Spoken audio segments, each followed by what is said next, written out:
Good morning बच्चों। हमने boron family में बोरेन, बोरेजीन और बोरेक्स और एलिमेंटल बोरॉन ये सारा कुछ कवर कर लिया था और इनकी स्ट्रक्चर के बारे में, रिएक्शन के बारे में। और आज मैं आपको बताने जा रहा हूँ इसमें हम लोग बोरिक एसिड के बारे में डिस्कस करेंगे। बोरिक एसिड और बोरॉन के हैलाइड्स कुछ। तो सबसे पहले इसमें बोरॉन के जो बोरॉन का पहले इसमें जो बोरिक एसिड है उसमें हम लोग क्या प्रिपरेशन सिंथेसिस पढ़ लेते हैं। तो फर्स्ट मेथड मैं इसमें बता रहा हूँ आपको, फ्रॉम हाइड्रोलिसिस ऑफ कोलमेनाइट Ca2B6O11.5H2O। 1 मोल कोलमेनाइट के हाइड्रोलिसिस से कितने मोल बोरिक एसिड मिलेगा। तो ये एसिडिक मीडियम में अगर इसे हम हाइड्रोलिसिस कराते हैं तो 6 मोल क्या मिलेगा बोलो, बोरिक एसिड मिलेगा, H3BO3 और कैल्शियम बाईसल्फाइड। और एक चीज बच्चों, ये रिएक्शन ये प्रूफ करता है कि इसमें BO3-3 के कितने यूनिट हैं बोलो, it consist 6 borate unit, 6 boric acid. ठीक है। अब इसमें नेक्स्ट जो मेथड है वो है फ्रॉम बोरेक्स। तो बोरेक्स आपको पता ही है, Na2B4O7 और .10H2O। और इसका एक्चुअल स्ट्रक्चर भी आपको पता है। एक्चुअल स्ट्रक्चर इसका क्या था भाई, एक्चुअल स्ट्रक्चर इसका Na2B4O5OH4.8H2O, अगर याद हो आपको। तो इसका देखो ध्यान देना आप, इसका अगर हम एसिडिक हाइड्रोलिसिस करते हैं then we will get 4 mole of boric acid, F4H3BO3। लेकिन अगर सिंपल हम बोले बोरेक्स के हाइड्रोलिसिस से 1 मोल बोरेक्स के हाइड्रोलाइसिस से what we will get 2 mole boric acid and 2 mole sodium metaborate. But by acidic hydrolysis, you know, aqueous solution of 1 mole borax react with how many moles of acid, 2 mole of acid, because aqueous solution of 1 mole borax consists 2 mole boric acid and 2 mole sodium metaborate, among which only sodium metaborate react with acid, क्योंकि वही basic nature का होता है। ठीक है ना। तो अगर हम केवल वो मैं पूछूं 1 मोल बोरेक्स के हाइड्रोलाइसिस से सिंपली क्या पाएंगे आप, तो फिर 2 mole boric acid and 2 mole sodium metaborate. But acidic hydrolysis करेंगे तो 4 mole boric acid. Now by hydrolysis of BX3 बहुत सिंपल है, हैलोजन की हाइड्रोलिसिस करोगे आप then we will get BOH thrice और ये क्या है बोलो HX। इसमें अगर मैं रिएक्टिविटी की बात करूं तो बहुत आसान है। इसमें सबसे ज्यादा रिएक्टिव होगा Bi3, लॉन्गर बॉन्ड होगा, फिर क्या होगा BBr3 और फिर होगा आपका BCl3 और मैं बोलूंगा BF3 ऑलमोस्ट इनर्ट होता है। BF3 ऑलमोस्ट क्या होगा बोलो, almost it will be inert in nature for hydrolysis because of a strong bond. BF3 is almost inert, मतलब ये कंप्लीट हाइड्रोलिसिस नहीं शो करेगा। तो मैं यहाँ पे लिख दूंगा BF3 will not show complete hydrolysis, BF3 will not show complete hydrolysis, show complete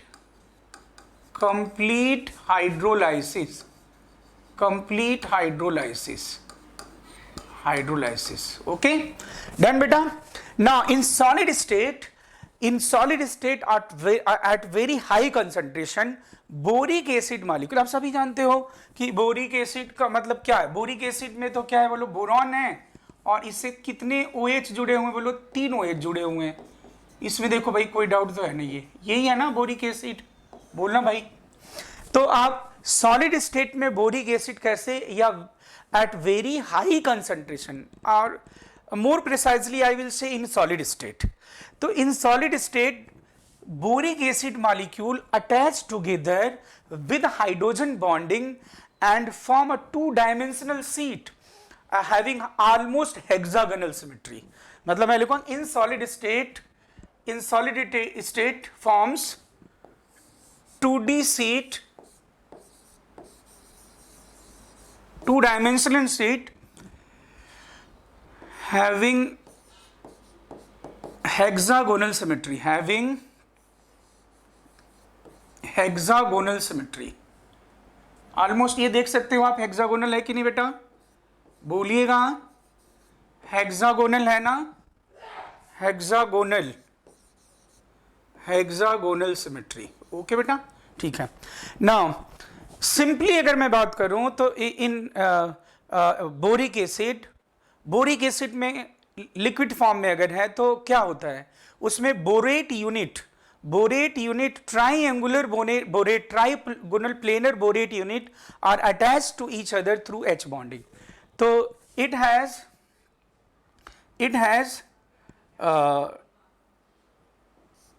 planar structure in which it has a borate unit,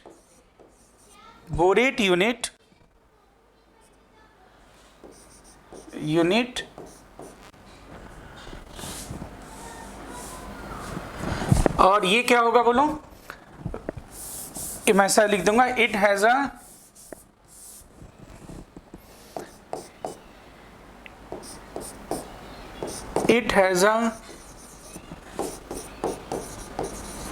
planar borate unit attached through each other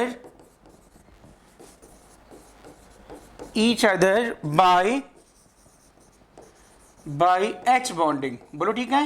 इसमें क्या होता है बेटा, बोलो वापस बोलो, लिक्विड बोरिक एसिड होगा, उसमें बोरेट यूनिट आपस में हाइड्रोजन बॉन्डिंग से क्या होंगे बोलो, अटैच होंगे।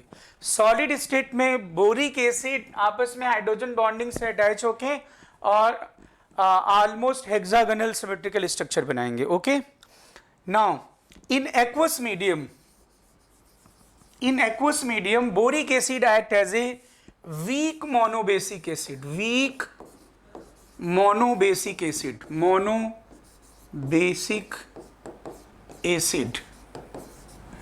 Monobasic acid. It is not a protonic acid, ये प्रोटॉनिक एसिड नहीं है, it is not a protonic acid. मैं आपको इसको एक्सप्लेन करता हूं, it is not protonic acid. तो क्या होता है बोलो, ध्यान से सुनिएगा, it is a Lewis acid. In aqueous medium it act as a weak monobasic acid, मतलब एक H+ रिलीज करता है। कैसे? In aqueous medium it accept the OH- from the water and furnishes H+। क्या फर्निशेज? H+ डोनेट करता है, ठीक है ना, H+ रिमूव करता है। कैसे भाई, देख लो यहां पे, मतलब इसका खुद का प्रोटॉन नहीं है, it is not its own proton, ये इसका खुद का नहीं, उधार वाला प्रोटॉन है भाई। ये हो गया आपका बोरिक एसिड और ये लिखा मैंने आपका, ठीक है जी, OH- एक्सेप्ट करेगा, boric acid accept OH- from the water and it will form metaborate. ये बन गया जी मेटाबोरेट, और क्या लिखूंगा, H+ और we can say hydronium ion. बोलो ठीक है। तो आपको पता चल गया कि बोरिक एसिड का खुद का प्रोटॉन नहीं है, boric acid do not have its own proton, the proton is furnishes from H+ bye accepting the OH- from the water, ठीक है ना। बोरिक एसिड वाटर से एक्सेप्ट कर लेता है OH-। अगर मैं बोरिक एसिड को D2O में लिखूं, मैं कहूं कि नहीं भाई मैं तो D2O, ये D2O लिख दिया, चलो ठीक है। अब ये क्या एक्सेप्ट करेगा, OD- एक्सेप्ट कर लेगा जी, और ये क्या बनाएगा, B ते OH3 और ये OD और फिर ये क्या है बोलो माइनस, और क्या रिलीज हो जाएगा यहां से, D+। ओके बेटा, तो आपको पता चल गया बोरिक एसिड लेविस एसिड है, it is not Arrhenius acid, it is not protonic acid, ये OH- एक्सेप्ट करता है वाटर से और डोनेट, इसलिए ये वीक एसिड है, ठीक है ना। नाउ अगर मैं ये मेटाबोरेट आयन को स्टेबल बनाऊंगा, इफ इसको मैं स्टेबलाइज कर दूं तो फिर क्या होगा बोलो, ये H+ फ्री रहेगा और फ्री H+ ही एसिडिटी के लिए रिस्पॉन्सिबल है। इसलिए इसको स्टेबल बनाने के लिए हमें क्या करना होगा, चिलेट फॉर्मेशन कर दें। तो इसलिए in the presence of cis diol polyol mannitol boric acid act as a strong monobasic acid, strong strong monobasic acid, monobasic acid. कैसे भाई? तो देख लो यहां पे क्या करता है, होता क्या है, यहां पे जो भी बोरिक एसिड है, ये बोरिक एसिड एक्वस मीडियम में ट्राइगोनल प्लेन, एक चीज और मैं यहां बोलूंगा, in aqueous medium its geometry changes from trigonal planar to tetrahedral, इसमें भी कोई डाउट नहीं होना चाहिए, क्योंकि ये क्या हो जाता है बोलो, sp2 से sp3 चेंज हो जाता है ना, मेटाबोरेट, और ये बन गया आपका H+। अब अगर मैं इस मेटाबोरेट को स्टेबलाइज कर दूं, मेटाबोरेट, तो आप जानते हो चिलेट फॉर्मेशन की वजह से ये क्या हो जाएगा, step, chelate formation stabilises the system. आप जानते हो कोऑर्डिनेशन में भी हम chelated complex, non chelated complex कौन ज्यादा स्टेबल होता है, तो chelated complex is more stable. तो यहां पे जो सिस डाइऑल, ट्रांस नहीं, सिस डाइऑल, क्योंकि चिलेट बनाना है, दोनों OH एक तरफ होंगे तो ही रिएक्शन में पार्टिसिपेट कर पाएंगे। और वैसे भी ऑर्गेनिक में आपने सुना होगा सिस और ट्रांस में रिएक्टिव कौन ज्यादा होता है, सिस की ट्रांस, तो आप सभी जानते हो कि cis is more reactive than trans. तो इसमें सिस डाइऑल यूज करना है, ठीक है ना, दोनों OH एक तरफ, ट्रांस नहीं यूज करना है। इसमें आप ग्लूकोज यूज कर सकते हो, मैनिटॉल, ठीक है ना, आपका फ्रक्टोज यूज कर सकते हो, ग्लिसरॉल यूज कर सकते हो, इथाइलिन ग्लाइकॉल यूज कर सकते हो, और ये सिस डाइऑल यूज कर लिया, ठीक है जी, ये सिस डाइऑल। अब ये सिस डाइऑल क्या करेगा, ये सिस डाइऑल मेटाबोरेट के साथ रिएक्ट करके it will react with metaborate और एक चिलेटेड कॉम्प्लेक्स ये बना दिया बेटा, देख लो, सी द चिलेटेड कॉम्प्लेक्स। ये जो चिलेटेड कॉम्प्लेक्स बना है, आप एक तो दोनों तरफ वाला भी बना सकते हो और एक भी, दोनों ही बनेगा, दो चिलेट तो ज्यादा स्टेबल होंगे। ये जो चिलेट बना हुआ है, इट इज चिलेट फॉर्मेशन। ये जो चिलेट है ये अब हाइड्रोलाइज नहीं होगा। पहले क्या हो रहा था, मेटाबोरेट आयन बन रहा था, ये मेटाबोरेट आयन जिसमें बोरॉन छोटा सा है, वो 4 OH अपने सराउंडिंग में रखेगा तो वापस वो टूट जाता था, किसमें ब्रेक होता था, बोरिक एसिड एंड OH-, वो OH- वापस H+ को लेकर के और H2O और बोरिक एसिड में कन्वर्ट हो जा रहा था। तो एक्वस मीडियम में जब मैं बोरिक एसिड डालता हूं तो इक्विलिब्रियम मैक्सिमली किधर शिफ्ट होता है बोलो, बैकवर्ड डायरेक्शन में। लेकिन सिस डाइऑल या पॉलीऑल जो है वो मेटाबोरेट आयन बना दिया। मेटाबोरेट आयन अब क्या हो गया बोलो, stable, now it is stable. Meta chelated जो कॉम्प्लेक्स बना, ये मेटाबोरेट ने जो चिलेट फॉर्मेशन किया है, वो चिलेट क्या है बोलो, इट इज स्टेबल। मतलब मैं ऐसा भी कह सकता हूं, in the presence of cis diol chelate formation is there which is stable, which prevent the hydrolysis of metaborate, hence equilibrium is shifted in forward direction. Okay, done है। फिर मैं बोल रहा हूं, सिस डाइऑल या पॉलीऑल के प्रेजेंस में मेटाबोरेट चिलेट फॉर्मेशन करता है जिससे कि उसका हाइड्रोलिसिस प्रिवेंट हो जाता है, because chelate is stable and that's why equilibrium is shifted in forward direction. Okay, तो पता चल गया आपको चिलेट फॉर्मेशन की वजह से ऐसा हो रहा है। नाउ नेक्स्ट इज H3BO3 और C2H5OH कंडेंस कर दीजिए। सिंपली वी विल गेट, जैसे हम लोग इसमें पा रहे थे बोलो, B2H6 के रिएक्शन में पा रहे थे ट्राई इथाइल बोरेट। ये जो ट्राई इथाइल बोरेट है, ट्राई इथाइल बोरेट वो ग्रीन एज फ्लेम के साथ बर्न करता है, पहले मैं बता दिया। इट इज वोलेटाइल लिक्विड और इसका जो वेपर होगा वो ग्रीन एज फ्लेम के साथ बर्न करता है, triethyl borate. Now boric acid को अगर आप RCOCl एसिड क्लोराइड से रिएक्शन करोगे तो कुछ नहीं करना आपने, इसमें सिंपली आप बना दोगे बोरॉन एंड ये हो गया आपका OCOR। और इट सीम्स टू बी, इसमें क्या हुआ है, H+ हैज बीन रिप्लेस्ड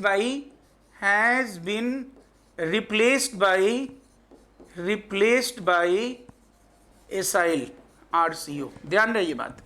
तो ये हम जो बोलेंगे दैट इज ट्राई एसाइल, कई बार बोले ट्राई कार्बोक्सिलेट ना बोलते, try acyl borate, it is try acyl borate, किसी की दिक्कत नहीं होगी इसमें। नो हीटिंग इफेक्ट इसका मैं बता देता हूं बेटा, देखो हीटिंग इफेक्ट देखिए इसका। हालांकि हीटिंग इफेक्ट मैंने बेसिक इनऑर्गेनिक केमिस्ट्री में बता चुका हूं मैं। हीटिंग तो हीटिंग इसमें क्या होगा, देखो अगर हम H3BO3 को हीट करते हैं, मैं यहां पे H3BO3 लिख रहा हूं, तो ये मैं बोरिक एसिड, ये BOH, OH, जब किसी भी ऑर्थो एसिड से 1 मोल वाटर रिमूव करते हैं from the 1 mole ortho acid, if we remove 1 mole water we get meta acid.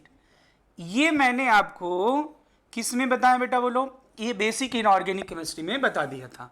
तो ये जो बना है that is HbO2 and HbO2 is nothing, it is Meta, बोलो बेटा, मेटाबोरिक एसिड। क्या है, तो स्टूज बोलिए, मेटाबोरिक एसिड। और फिर इसे जब आप हीट करोगे वापस, तो फिर क्या बन जाएगा बोलो, then we will gate H2B4। बेटा ये देख के कुछ याद है ना, H2B4O7, इट इज टेट्राबोरिक एसिड। इसी का जो सोडियम सॉल्ट है that is borax, tetraboric acid, tetraboric acid. और टेट्राबोरिक एसिड को जब हीट करते हैं then we will get B2O3, boron sesquioxide ऑक्साइड। क्या बोलते बेटा, बोरॉन सेस्क्वी ऑक्साइड, बोलो ठीक है। तो ये अगर आप स्ट्रॉन्ग हीट करते हो ना H3BO3 को, तो भी आप ये पाओगे। ऐसे टेम्परेचर इंक्रीजिंग ऑर्डर में है, T1, ये लिख रहा हूं मैं T2, और ये क्या है बोलो, T3।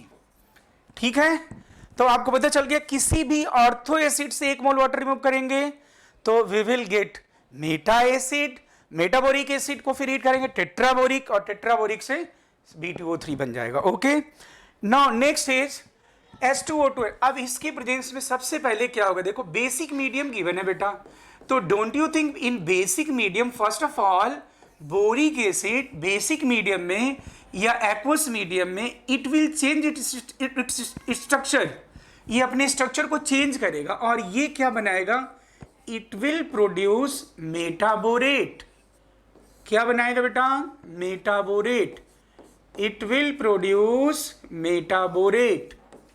ठीक है, अब ये जो मेटाबोरेट है, अब इसमें देखना, ये हाइड्रोजन पर ऑक्साइड, कितने मोल हाइड्रोजन पर ऑक्साइड, 2 मोल, ये रहा आपका मेटाबोरेट। ओके, और ये जो हाइड्रोजन पर ऑक्साइड है इसके साथ ये कंडेंस होगा, और ये जो कंपाउंड बनने जा रहा है बेटा, इसे हम बोलते हैं पर ऑक्सोबोरेट। क्या बोलते हैं, पर ऑक्सोबोरेट, विच इज यूज्ड इन, हालांकि यूज तो क्या बताना, which is used in textile industry for the brightening of fibre, चमक चमक चमचम। तो ये मैं यहाँ पे लिख रहा हूँ 2 मोल मेटाबोरेट हो गया ये, और ये कंडेंस होने जा रहा है किसके साथ, हाइड्रोजन परऑक्साइड के साथ। ठीक है, और ये बस कंडेंस कर दो जी भाई, चलो OH, ये रिमूव कर दो वाटर, और ये बन जाएगा पर ऑक्सोबोरेट। तो पर ऑक्सोबोरेट में कितने परऑक्साइड लिंकेज आपको पता चल गया नाम, ये हो गया बोरॉन, ये हो गया बोरॉन, और ये हो गया ऑक्सीजन ऑक्सीजन, ये बोरॉन ऑक्सीजन परऑक्साइड लिंकेज, और ये OH और ये OH। तो इट इज पर ऑक्सोबोरेट, ये पर ऑक्सोबोरेट है, पर ऑक्सो, जैसे मैंने बताया था ना, पर ऑक्सो डाइसल्फ्यूरिक एसिड, पर ऑक्सो मोनोसल्फ्यूरिक एसिड, जिसमें ऑक्सो एसिड को हम हाइड्रोजन परऑक्साइड के साथ कंडेंस करते थे, जिसमें वो आपका कैरोज एसिड, पर oxo disulphuric acid, marshals acid ऐसे बनता था। तो ये पर ऑक्सोबोरेट हो गया। ये क्या बेटा, इट इज पर ऑक्सोबोरेट, पर ऑक्सोबोरेट, बोलो ठीक है। तो अगर पूछूं मैं, in peroxoborate how many tetrahedral unit are there, मतलब बोरॉन, तो ये बोरॉन दोनों sp3 हैं यहाँ पे, ठीक है ना, बोथ बोरॉन और sp3 है भी। ठीक है, इसमें कोई डाउट नहीं, डन, आगे बढ़ा जाए।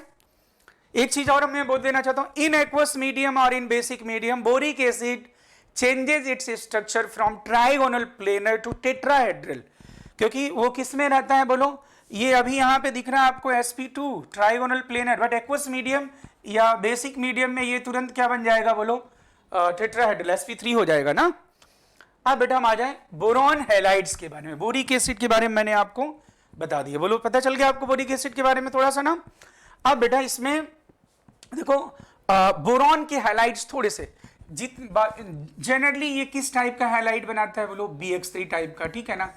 अगर मैं सभी जितने भी BX3 हैं लेविस एसिड है, कोई कहने की जरूरत नहीं है, और इन सभी में all are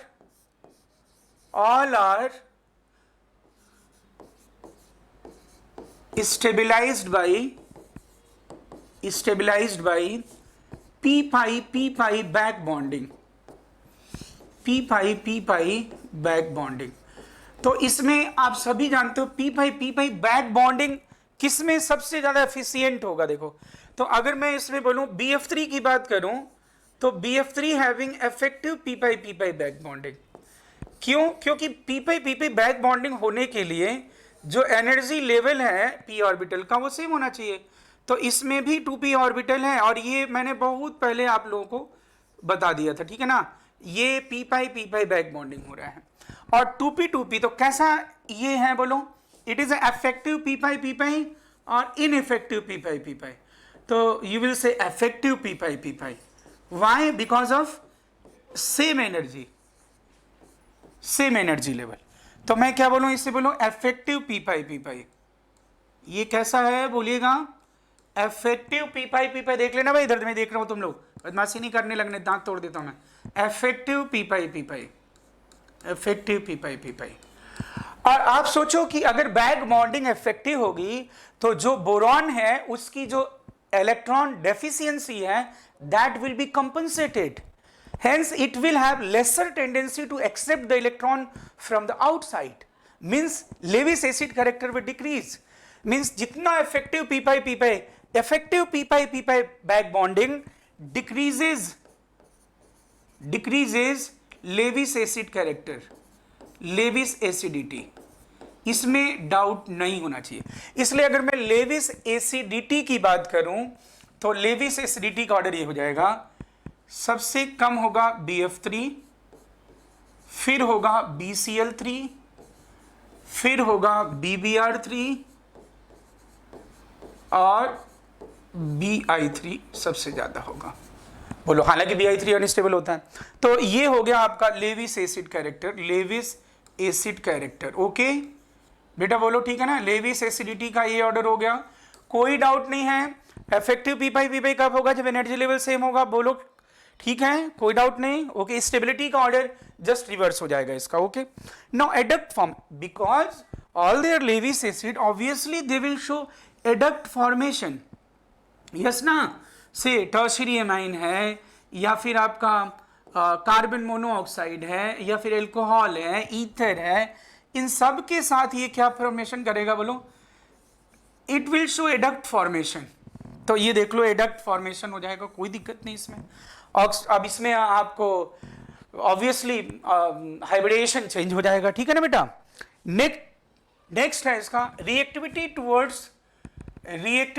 towards hydrolysis is inversely proportional to BX bond strength, BX bond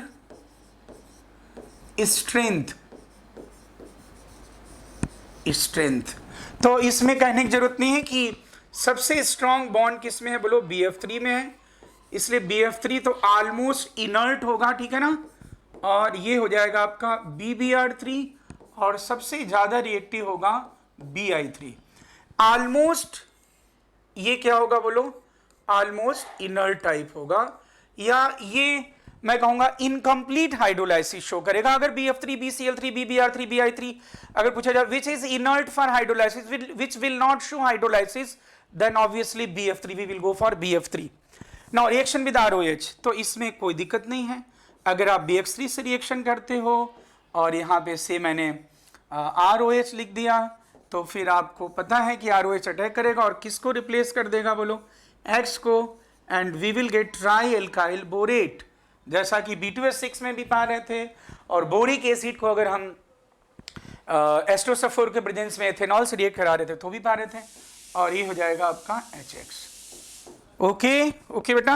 next सब हैलाइड्स, ट्राई हैलाइड्स हो गया। अब कुछ सब हैलाइड्स मुश्किल से 2-3 मिनट आपको लूंगा। देखिए सब halides of boron gaseous form में BF और BCl एग्जिस्ट करते हैं। इनका जनरल फार्मूला आपका हो गया BnXN, हियर X में भी क्लोराइड ब्रोमाइड आयोडाइड। और फिर ये जो डाई बोरेन टेट्राहैलाइड है वो B2H4 के फॉर्म में एग्जिस्ट करता है। स्ट्रक्चर आपका देख लो, BB बॉन्ड होगा B बोरॉन बोरॉन के बीच, और ये 4 हैलोजन, ये दोनों है, चारों हैलोजन एक दूसरे के क्या होंगे, दोनों टर्मिनल हैलोजन एक दूसरे के परपेंडिकुलर। तो मैंने इसमें आपको बोरॉन से रिलेटेड एलिमेंटल बोरॉन तो बता ही दिया मैंने, और इसके जो भी कंपाउंड है बोरेजीन, डाई बोरेन, बोरेक्स और बोरिक एसिड, ये सारा मैंने आपको रिएक्शन भी बता दिया। तो नेक्स्ट लेक्चर में, अब क्योंकि बोरॉन फैमिली में बोरॉन तो है ही है, एल्यूमिनियम भी है, तो नेक्स्ट लेक्चर में हम पढ़ेंगे एल्यूमिनियम एंड इट्स कंपाउंड। तो बच्चों आज के लिए बस इतना ही। Okay, thank you, bye bye.